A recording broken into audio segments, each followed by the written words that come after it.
আল্লাহকে যুগে যুগে যারাই ভয় করেছে তারাই আল্লাহর জান্নাতে যাবে। পৃথিবীটা হচ্ছে মিথ্যার জায়গা। এই মিথ্যার জায়গায় থেকে আমরা কেউ উপলব্ধ করতে পারবো না আল্লাহর জান্নাতের জন্য। কারণ আজ আপনি আমি সকলে এখানে এসেছি কষ্ট করে, ঠিক একটাই আশা নিয়ে যে আমরা কোরআন এবং সেই সুন্নাহ কিছু শুনবো, শুনে আমল করার চেষ্টা করব। পাশাপাশি আপনারা আমরা সকলে যতটুকু আমরা জানি অতটুকু আমরা বলার চেষ্টা করব, যতটুকু আমল করার চেষ্টা করব, সব কিছু আমাদের উপরে নির্ভর করতে পারে। সুধী মণ্ডলী, আল্লাহ রাব্বুল আলামিন বলতেছেন আল্লাযী খালাকাল মাউতা ওয়াল হায়াতা লিয়াবলুয়াকুম ওয়া আইয়ুকুম আহসানু আমালা। বান্দারে শুনে নাও, আল্লাহ পাক বলতেছেন আল্লাযী খালাকাল মাউতা ওয়াল হায়াতা, আমি আল্লাহ হায়াতকে সৃষ্টি করলাম, মাউতকে সৃষ্টি করলাম। কারণ হলো বান্দা এর মাঝখানে তোমাকে একটা সময় দিলাম যার নাম হলো পরীক্ষার জায়গা। ইয়াবলুয়াকুম বান্দা, তোমাকে আমি যেখানে জমিনে তোমাকে পরীক্ষার জন্য পাঠালাম। কারণ ওয়া আহসানু আমালা, বান্দা তুমি যেন দুনিয়ার জমিনে থেকে তোমরা নেক আমল করতে পারো। বলুন সুবহানাল্লাহ। কি ব্যাপার তাহলে বন্ধু শোনা যাক, কেন আমরা আমল করব এই দুনিয়ার জিন্দেগিতে? তাহলে আল্লাহর নবী বলতেছেন আপনারা আমার ব্যাপারে আর দুনিয়া উসিজ্জিনুল মুমিনিন ওয়া জান্নাতুল কাফিরিন, দুনিয়া হলো বেঈমান মুশরিকদের জন্য জান্নাত আর আপনার আমার জন্য হলো জান্নাত। তাহলে উদাহরণটা দিলে আপনারা বুঝতে পারবেন আল্লাহ আপনাকে আমাকে কেন দুনিয়ার ময়দানে দুনিয়ার জিন্দেগিটা কেন আপনার আমার জন্য জেলখানা বানালো। কারণ বন্ধুরে জেলখানা মনে করেন কিষানগঞ্জের আপনাদের জেলা জেলখানা আছে, ও মুসলমান জবাব দেন, জেলখানায় সর্বপ্রথম তৈরি করার সময় দেখবেন চারিদিকে 40 থেকে 50 ফিট উঁচু একটা দেওয়াল বানানো হয় কি হয় না জলে বলে উঁচু। কারণ চারিদিকে বাউন্ডারি করার পর ভিতরে ঘর বানানো হয়, রুম বানানো হয়, থাকার জায়গা বানানো হয়, ডাইনিং বানানো হয়, পায়খানা বাথরুম বানানো হয়। আয় মুসলমান, আল্লাহর নবী বলতেছেন দুনিয়া মুসিজ্জুনুল মুমিনিন, এই দুনিয়া হলো আপনার আমার জন্য জেলখানা। তাহলে পৃথিবীর মুসলমান জবাব নেন, একটা জায়গা যদি পৃথিবীর জমিনে আল্লাহ আপনার আমার জিন্দেগিটা নবী বলেছেন জেলখানা কেমন করে উদাহরণ দিলেন।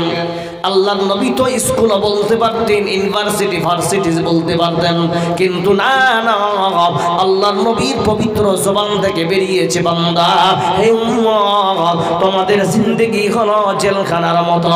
তোমরা যদি নিজেকে মুমিন দাবি করতে চাও, বান্দা মুমিন বান্দা জীবন কাটাবে জেলখানার মতো। কেন কেন জেলখানা কারা থাকে বন্ধু? জেলখানায় ওরাই থাকে যারা আসামি বলে দুনিয়াতে সাব্যস্ত হয়েছে। বলুন ঠিক না বেটি? যারা ভুল করবে তাদেরকে পুলিশ ধরিয়ে নিয়ে যাবে, জেলখানায় ঢুকিয়ে দেবে। এবার এই হাদিসটা ভালো করে শোনো। আমি মনে করি রে ভাই, আজকে লম্বা জালসা নূর মোহাম্মদ সাহেবের পরে আমার বক্তার লোক নাই, না না, আজকে আপনারা 100টা লোক নাই, 50টা আছে, 50,000 মনে করে দাও বক্তব্য রাখবো। একটা মানুষ যদি আমলে পরিণত হয় তাহলে এই এলাকাবাসীরাও আজকে জালসা অনেক সাকসেস। আপনারা যারা জালসা করিয়েছেন সাকসেস, আমি যে সফর করে দূর থেকে এসেছি আমি সাকসেস, এবং আপনারা যতগুলো লোক বসে আছেন সবাই সাকসেস। একবার জোরে সরে বলা যাবে না আরে তাকবীর। সুধী মণ্ডলী, জেলখানাকে কেন্দ্র করে উদাহরণটা ভালো করে নেন। বাউন্ডারি হলো দেখবেন, বাউন্ডারি থাকার পর দেখবেন যারা জেলখানাতে থাকে বান্দা তাদেরকে দেখবেন জেলের ভিতরে মোটা মোটা শিকল দিয়ে রড দিয়ে তাদের দরজা বানানো হয়েছে। বলুন ঠিক না বেঠিক? জানলার খিড়কিগুলা দেখবেন ওই গ্রিলগুলা মোটা মোটা দিয়ে তৈরি আছে। বন্ধুরে ওরা কি দুনিয়াতে এমন কোন শক্তিবান না, তারা শুরু এটিএম রড দিলে কি ভেঙে ফেলবে জি বলেন তো? কিন্তু না না, সরকারি আইন হয়েছে এই রকম রড দিয়ে তোমরা জানলার গ্রিল বানাবা, এই রকম 18 mm 20 mm রড দিয়ে তোমরা দরজা বানাবে। কারণ হলো বন্ধ, এবার আসেন দুনিয়ার জিন্দেগিতে। আজ একটা কেউ জেলখানায় থাকাকালীন উঁচু বাউন্ডারিটা দেওয়ার উদ্দেশ্য হলো কোন কয়েদি যেন পালিয়ে না যেতে পারে, বলুন ঠিক না ঠিক? এই দেওয়ালটা দেওয়ার কারণ কেউ যেন পালিয়ে লাভ দিয়ে যেতে না পারে। এইরকম আল্লাহ পাক দুনিয়াতে আপনাকে আমাকে বলেছে, বান্দা শুনে নাও, তোমরা মুমিন বান্দা হয়েছ তাহলে শোনো রে, জেলখানায় যেমন একটা আসামি নিজের স্বাধীনতাই চলতে পারে না, আপনার উপর পারে কি? জেলখানায় যেদিন মেনু হবে, যেদিন ডাল ভাত ভর্তা হবে, ওই কায়দি যদি মনে করি আমার বাবা মা, আজকে তাদের ফোন করব, বাবা গো জেলখানার বাইরে অফিসারকে বলে তুমি আমাকে খাসির মাংস দাও, জেলখানায় কোনো খাবার শুকনো ভাতের কোনো লেলাও নাই।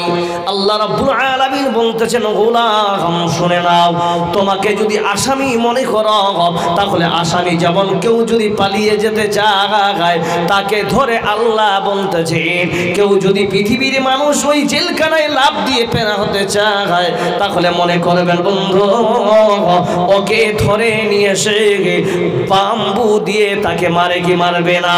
আল্লাহ বলছেন, হ মুমিন পৃথিবীর জমিনে তোমরা যদি ইমানদার হও, তোমরা যদি আল্লাহর আইন মেনে চলো, গোলাম আইন মানতে মানতে তোমরা যদি মিস্টেক করে দাও, তোমরাও যদি ভুল করে দাও, তাহলে শোনো তোমাদের ভুলের মাসুল হবে।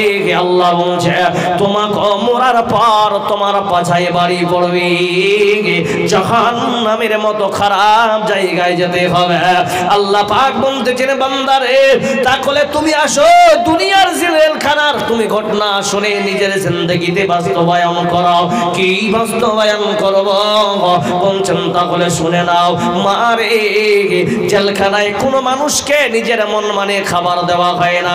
আজকে কোনো যদি আসামি মনে করে আজকে আমি 3 প্লেট ভাত খাবো, না না, এত কোনো খাওয়াও দেওয়া যাবে না, কারণ যেটা লিমিট আছে লিমিটের বাইরে দেয় না।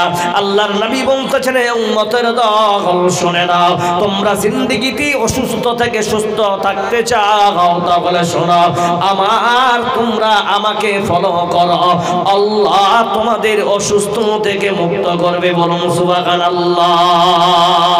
হাইরে মুসলমান তোরা আল্লিনা ঈমান, হাইরে মুসলমান তোরা আল্লিনা ঈমান। শুধু মণ্ডলী এবার দেখেন ঈমানদার কি হবে। আজ আপনার ছেলেরা আমার ছেলেরা কয়েকদিন আগে দেখলাম আপনাদের এলাকায় সরস্বতী পূজা হয়েছে, বলুন তো হয়েছে কিনা? জি হয়েছে। হ্যাঁ মুসলমান শোনেন, যারা মুমিন বান্দা হবে নিজের আজাদি চলবে না, কারণ পৃথিবীর জমিনে কোনো মুমিন বান্দা নিজের মানমানি করে চলবে না রে বাবা। আপনার পকেটে 10 লাখ টাকা আছে বলে আপনি যা করবেন তা করেন না, না না, তাহলে একটা হাদিস আপনারা শুনে নেন, বুখারী শরীফের হাদিস। আল্লাহর নবীকে প্রশ্ন করা হলো, ইয়া রাসূলুল্লাহ জান্নাতে সর্বপ্রথম কে যাবেন, কার সংখ্যা বেশি আছে? আল্লাহর নবী বলতেছেন, উম্মত শুনে নাও, জান্নাতে সর্বপ্রথম সংখ্যায় বেশি হবে ফকির আর মিসকিন। বলুন সুবহানাল্লাহ। গরীব মিসকিনরা তারা আগে জান্নাতে যাবে। আল্লাহর নবী বলতেছেন, ও সাহাবারা শুনে না গাও, তাহলে কি ব্যাপার মুসলমান? ভালো করে যদি আপনি শোনেন আপনি নিজেই বুঝতে পারবেন। তাহলে ও গোলাম আজকে আপনি আমি সবাই এমন কি কাম করব রে বাবা? সামনে সরস্বতী পূজা গেল, নিজের মেয়েকে আপনি আটকালেন না। আপনার মেয়ে তো বেহায়া পোড়া নিয়ে কাপড় পরিধান করে গেছে, বলুন ঠিক না বেঠিক? কি মেকআপ দিয়ে গেছে? আপনার মেয়ে যদি ওই অবস্থায় তার ইন্তেকাল হয়ে যায় মুমিন, তাহলে হাদিসটা নিয়ে নেন। মুসনাদ আহমদ রিওয়ায়াত হাদিস নাম্বার 3093, আবু দাউদ শরীফের হাদিস নাম্বার হলো 4333 নম্বর হাদিস। আন উমামাতা আল বাগিলি রাদিয়াল্লাহু তাআলা আনহু قال রাসূলুল্লাহ সাল্লাল্লাহু আলাইহি ওয়াসাল্লাম মান তাশাব্বাহা বিকওমিন ফাহুয়া বিনহু। বন্ধুরে, মান আহাব্বা কওমান হুশিরা মাআহু। আল্লাহর নবী বলতেছেন, হে উম্মত, ও আমার সাহাবারা, উম্মতেরা শোনো, ভালো করে শুনে নাও। আজ আপনার মেয়ে, আমার মেয়ে সরস্বতী গেল, কেউ বাধা দিলাম না। ওই অবস্থায় আপনার মেয়ে যদি মারা যায়, আমি কোনো বড় আলেম নয়, আমার কথা নূর মুহাম্মদ সাহেব বলে গেছেন, জানি না আবেগে বলেছেন, বিবেক দিয়ে বলেন নাই। মুসলমান, আমার থেকে, আমার ওস্তাদের থেকে ওস্তাদ শেখ বসে আছে, আমি অত বড় বক্তাও না হয়, তবু আপনাকে বলে দিতেছি রে বাবা, আপনার মেয়ে যদি ওই অবস্থায় মারা যায়, শেখ বসে আছেন, ভুল হলে ক্ষমা করবেন। এই হাদিসের মেস্তাক যদি হয়, আপনার মেয়ের ঠিকানা জাহান্নামে হবে, বলুন ঠিক না বেঠি? কারণ এবার হাদিসের অর্থতে নেন, আল্লাহর নবী বলতেছেন, মান তাশাব্বাহা কওমিন ফাহুয়া বিনহু। যেই ব্যক্তি যেই অবস্থায় মারা যাবে, আল্লাহ তাদের সঙ্গে তার হাসর করবে, বলুন সুবহানাল্লাহ। কার সঙ্গে হাসর হবে? হিন্দুরা গেছে। আমি আপনাকে বলে দিলে বাবা, গায়ের মুসলিম কোনদিন অন্তর থেকে আপনার আমার বন্ধু হতে পারে না, বরং ঠিক না বেঠি? আজ আপনার মেয়ে ওই জায়গায় যাবে, পুজো দিবে, পুজো দেওয়ার পর, ও মুসলমান বলুন তো, আল্লাহ বলছেন, ও গোলাম, শিরিক যদি তুমি মুক্ত জীবন গঠন করো, বিদআত মুক্ত জীবন তোমার যদি গঠন হয় বান্দা, আর তুমি যদি সরিষা পরিমাণ ঈমান নিয়ে আসো, তাহলে তোমার আশা হবে আল্লাহ, আর তুমি জান্নাতে যাবে, বলুন নারে তাকবীর। তাহলে মেয়ে মারা গেল, মেয়ে সরস্বতীতে পূজাতে গিয়ে মারা গেল, মেয়ে যদি জাহান্নামী হয়, বাবা ওই মেয়ের গার্জিয়ান কোথায় যাবে? আল্লাহর নবীর হাদিস না, মুসলিম শরীফে হাদিসটা এসেছে, হাদিসটা তিরমিজি শরীফে নিয়ে এসেছেন। বন্ধু, আল্লাহর নবী বলতেছেন, মুসলমান শুনেন, আর পৃথিবীর কোন মানুষ যদি, কোন মেয়ে হোক বা ছেলে হোক, তার যদি খারাপ কাম করার কারণে, খারাপ কাজ করার কারণে ওই বান্দার ঠিকানা যদি আল্লাহর জাহান্নামে দেয়, কাল কিয়ামতের দিনে মনে করেন ওটা পুলসিরাতের রাস্তা, আপনার ছেলে ওই দিক দিয়ে জাহান্নামে যাবে, আপনাকে জান্নাতে যাবে। যাবার পর ওই ছেলে যখন জাহান্নামের রাস্তা অতিক্রম করবে, ইতিমধ্যে তার বাবা দাঁড়িয়ে থাকবে, হাজী সাহেব মানুষ, মাস্টার মানুষ, 5 ওয়াক্ত নামাজি দাঁড়িয়ে থাকবে, আল্লাহর জান্নাতের সার্টিফিকেট নিয়ে, তার মানে হলো ডান হাতে আমলনামা নিয়ে দাঁড়িয়ে থাকবে। আল্লাহ বলতেছে, যখন যাবে বান্দা, আল্লাহর নবীর হাদিস, ওই বান্দা যখন জাহান্নামের দিকে যাবে, তার বাবা দাঁড়িয়ে থাকবে, ওই ব্যক্তি আল্লাহকে বলবেন, আল্লাহ, দুনিয়ার জিন্দেগিতে আমার বাবা হাজী সাহেব মানব, ওই আমার বাবা ছিল দুনিয়ার জিন্দেগিতে ফজরের নামাজ যখন হয়, বাবা একাই তাহাজ্জুদে পড়তো, কোনোদিন বেটা হয় আমাকে নামাজ পড়ার তাকিদ করেনি। আজকে আমি যে বেঈমানের হয় সরস্বতী পূজায় গিয়ে শিরকের মুক্ত হয়ে আমি মরেছি, এর পিছনে 50% 80+ আমার বাবার হাত আছে, বলুন ঠিক না বেঠি? কি মন কথা? একটা বাপ যদি তার ছেলে যদি বলে, বাবা সরস্বতী পূজায় যাব, কত টাকা লাগবে? বলছেন 4000 ম্যাক্সিমাম লাগবে। বাবার তো টাকার অভাব না, বাবা বলছেন, বেটা 4000 কেন নিয়ে যাবি, 1000 বেশি নিয়ে যাব, বলুন ঠিক না বেটি? কিন্তু বাবা যদি ওই জায়গায় স্টপ হয়ে যেত, বেটারে আজ সরস্বতী পূজা, বেটা তুমি দিনের মধ্যে থাকো বেটা, তুমি জানো না বেটা তোমার কি অবস্থা হবে। ওই মুহূর্তে বেটাকে যদি টাকা না দিয়ে বলতে, বেটা শোন, এই 4 চাকা নিয়ে বস, চল আমার কাছে, আমার সঙ্গে চল বেটা, দামি ঘড়ি কিনে দিচ্ছি বেটা, দামি জুতা কিনে দিব ঠান্ডার দিয়ে, দামি তোমাকে কট কিনে দিব বেটা, কিন্তু এইরকম খারাপ জায়গায় তুমি যাবে না। এইরকম কথা যখন শোনে গে বান্দা, বলুন তো মুসলমান জবাব দেয়, তাহলে ওই বান্দার ঠিকানা ভালো জায়গায় হবে কি হবে না জোরে বলে। কিন্তু বেটাকে টাকা দিয়েছে, হাদিসে আল্লাহকে বলছেন, আল্লাহ এই লোকটা আমাকে আমার দুনিয়ার জিন্দেগিতে বাবা ছিলেন, গার্জিয়ান ছিলেন, সব ছিল, কিন্তু চাইলে আমাকে বাধা দিতে পারতো, কিন্তু দেই নাই, আমাকে লাশ দিয়ে আর টাকা দিয়ে আমাকে বানিয়েছে। আল্লাহ এই লোকটা যদি জান্নাতি হয় আল্লাহ, তাহলে আমার ঠিকানাও জান্নাতি হবে। জোরে বলুন ঠিক না বেঠিক? তার বেটার কথা শুনে আল্লাহ সব জানেন। আল্লাহ সেই জমি শিডিউল তৈরি করেছি দুনিয়ার জিন্দেগিতে, প্রত্যেকটা জিন্দেগির পিছনে একটা শিডিউল তৈরি করা আছে। জোরে বলুন ঠিক না বেঠিক? শিডিউল কি আছে? যদি আপনার জিন্দেগির শিডিউলটা আপনি জানতে পারেন, প্রথম শিডিউলটা আপনি মনে করুন রুটিন আল্লাহ দিয়ে দিয়েছেন। ফজরের নামাজ আল্লাহ একটা রুটিন দিয়েছেন, বলুন সুবহানাল্লাহ। জোহরের একটা রুটিন, আসরে একটা রুটিন, মাগরিবে একটা রুটিন, 5টা রুটিন দিয়েছেন। এবার রুটিনটার উপরে যদি ব্যাখ্যা করা যায়, কমপক্ষে আমি একজন ক্ষুদ্র মানুষ, আমার পক্ষে সম্ভব হবে না।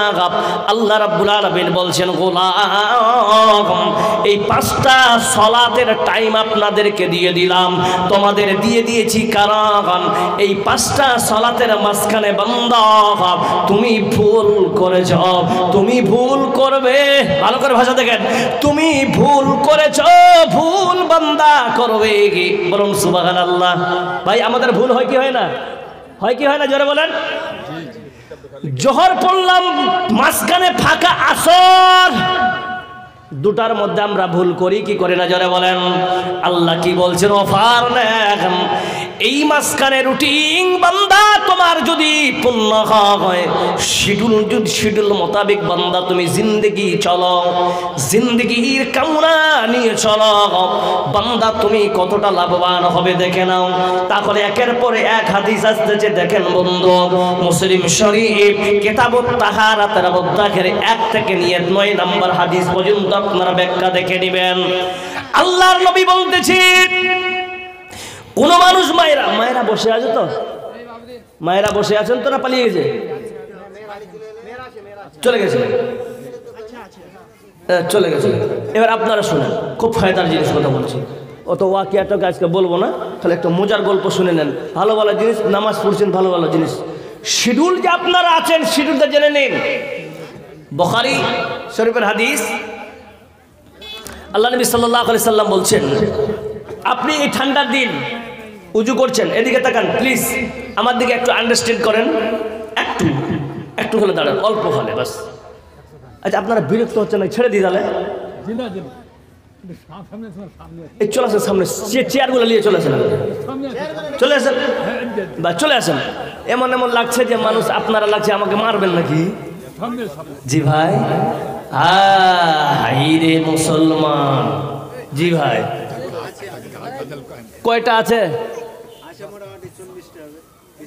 হারায় বেশি আছে, হারায় বেশি আছে, 40টা ওটা কোনো হইল। Majority must be granted. যেদিকে মেজরিটি বেশি সেদিকে আমরা আলোচনা বেশি। তো মা খালারা এবার শোনেন, আপনাদের জন্য হাদিসটা আসতেছে। শিডিউল হলো কি? এখানে যতগুলো লোক বসে আছেন, আচ্ছা বলেন তো, চোখের জেনা হয় কি হয় না আমাদের? জলবার চোখের জেনা হয় তো? খারাপ জিনিস দেখতে পেলাম, চোখের জেনা হলো কি হলো না? জি আচ্ছা। হাতের জেনা হয়? হয়, হাতের জেনা হয়। খৈনি ডলে হালাল, গুটকা হালাল, হ্যাঁ জি। খাবে মুখ, হাতটা নোংরা কেন করছি দেবে? ঠিক না ঠিক? এটা সামথিং একটা জিনিস, কিন্তু সব থেকে পাওয়ারফুল যেটা গুনাহ হয় সেটা কান এবং চক্ষু দিয়ে হয়। বলুন ঠিক না ঠিক? যদি বলেন কেন? এদিক দিয়ে 1/2 কিলোমিটার একটা ডিজে চলছে আর পুরো বলিউডের গান দিয়ে গান চালিয়েছে, কানে আসবে কিনা আওয়াজ? জি আসবে। তা আপনাকে কি করতে হবে? সরে যেতে হবে ওখান থেকে, না হলে ওই জায়গা থেকে পারতে হবে। কানের জেনা হলো, চোখের জেনা কোনো একটা সুন্দরী রমণী মেয়ে এদিক দিয়ে যাচ্ছে, আপনি চোখ দিয়ে দেখলেন, চোখের জেনা হলো কি হলো না? হলো। এবার দেখেন ভালো করে বুঝেন, এর সলিউশন দিচ্ছি আপনাকে একটা সলিউশন দিয়েছি যে শিডিউল যদি মানুষ, পৃথিবীর মানুষ যদি শিডিউলটাকে ফলো করে, ইনশাআল্লাহ ওই ব্যক্তি জাহান্নামে যেতে পারে না। हेलो ओ सर जी, ओ सर थोड़ा चुप रहिएगा जी, पैसा लिवा। तो कथा কইছো কেন ভাই? চুপ। এবার দেখেন একটা ছোট্ট উদাহরণ দিই, তাহলে হাদিসগুলো আরো ভালো বুঝতে পারবেন। এখানে আপনাদের বসে আছেন, যদি আপনাদেরকে বলা হয় ভাই জালসার শেষে সকলকে 1 প্লেট করে বিরিয়ানি দেওয়া হবে, লোকের সংখ্যা বাড়বে আরো না কমবে? জি বাড়বে না? আচ্ছা, এর উপরন্ত দলিল দিচ্ছি একটা, এটা হচ্ছে আকলি দলিল। আকলি মানে বুদ্ধি মাথার থেকে বের করেছি। আসামে যখন প্রোগ্রাম করতে যাই আমরা, তো আসামে দেখবেন সে যে জালসার শেষে সব মানুষকে কিন্তু বিরিয়ানি খাওয়ানো হয়, না হলে মাংস দিয়ে খিচুড়ি খাওয়ানো হয়। জি, জালসা শেষ সবাই বসে গেল, মেয়েদেরকে প্যাকেট করা হয়, প্যাকেটাইজ করে তাদেরকে 1 করে দেওয়া হয়। ছোট বাচ্চা যদি আসে তাকে একটা প্যাকেট, বড় হলেও তাকে প্যাকেট। আর ওরা কি করে জানেন? ওই জিনিসটাকে নাম দিয়েছে তাবারুক। তাবারুক মানে বরকতের জিনিস। জি, প্রসাদ নয় তো, তাবারুক বলে ওরা জানে। হ্যাঁ না, তাবারুক বলে না, তাবারুক।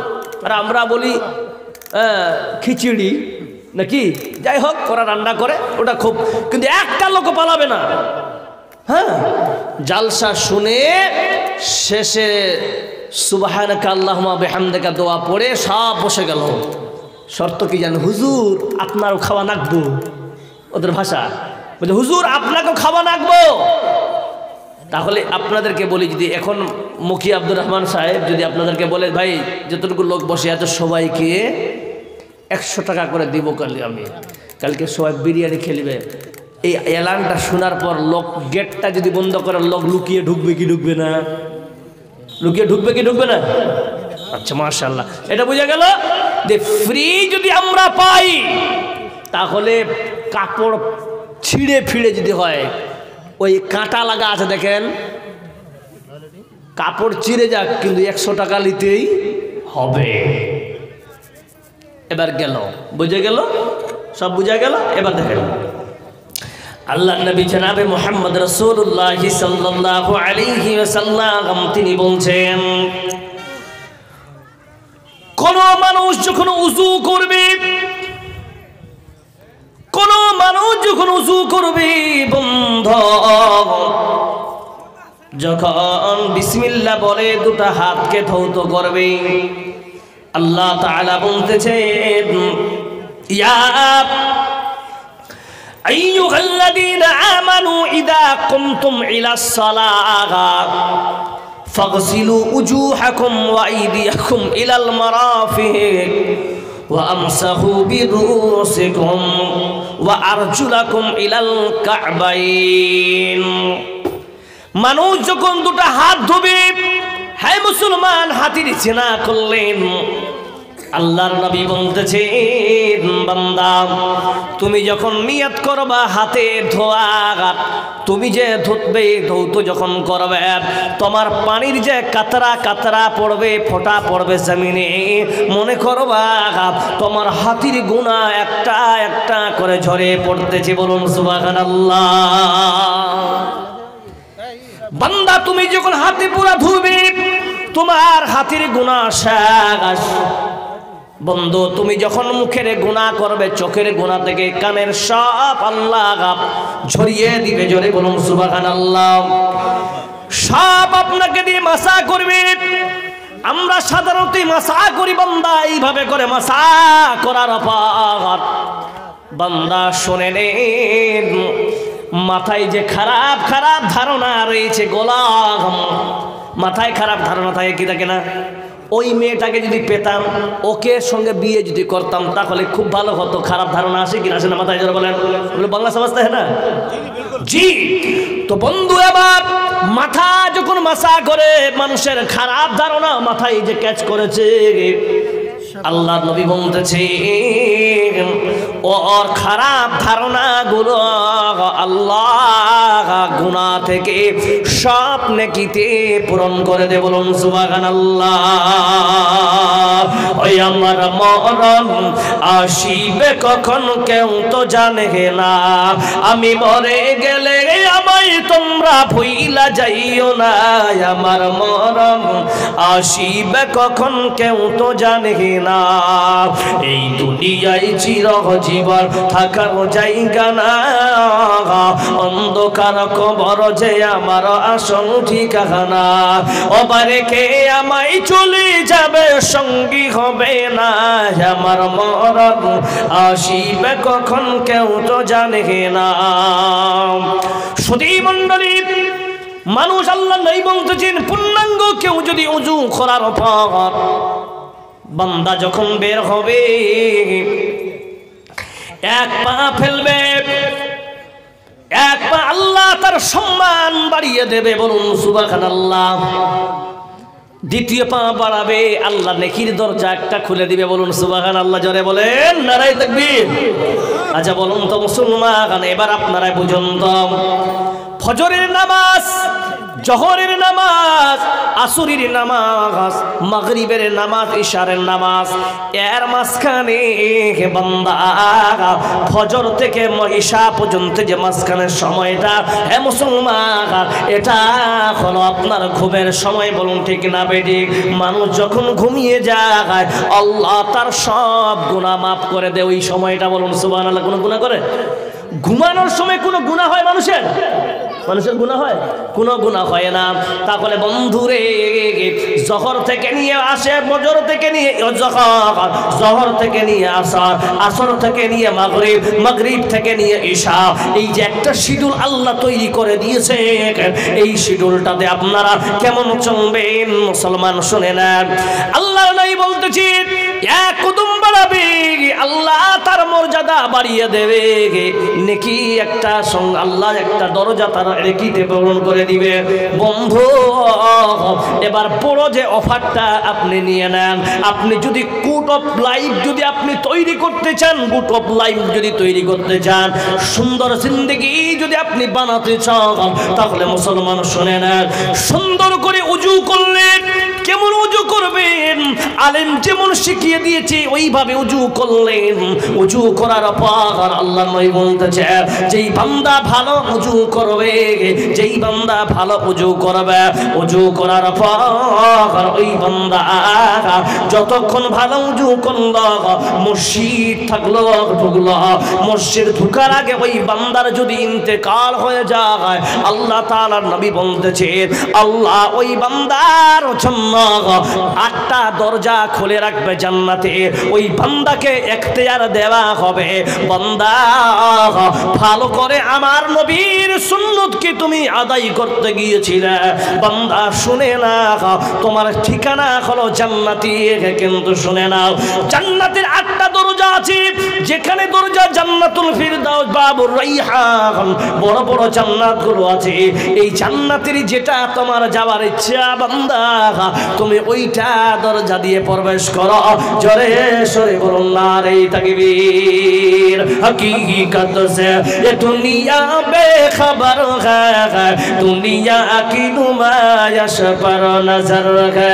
नमी गोया के आज दुनिया जुदा बागार, वो हर कार के बाशी बा खुदाबार। सुधी मंडली, এবার আপনি আল্লাহুম্মা ফতাহলি বলে মসজিদে প্রবেশ করলেন। প্রবেশ করার পর সালাম ফিরিয়ে সুন্নাত আদায় করে যখন আল্লাহুম্মা ইন্নী আসআলুকা মিন ফাদলিক পরে যখন বের হলেন, ঢোকা এবং বের হওয়ার মাঝখানে যে সময়টুকু আল্লাহ রাস্তায় দিলেন মসজিদে, এর ফজিলতটা নিয়ে নেন। এর ফজিলত হলো ওই বান্দার জন্য আল্লাহর 70 ফেরেশতা, 70টা রহমতের ফেরেশতা ওই বান্দার জন্য মাগফিরাত করতেই থাকবে। জোরে একবার বলে নারায়ে তাকবীর। যদি আমরা এই পদ্ধতিতে আমরা অবলম্বন করি, এই শিডিউল যদি আমরা মেইনটেইন করতে পারি, কোন বান্দা জাহান্নামে যাবে? ও ভাই কে বলুন কেউ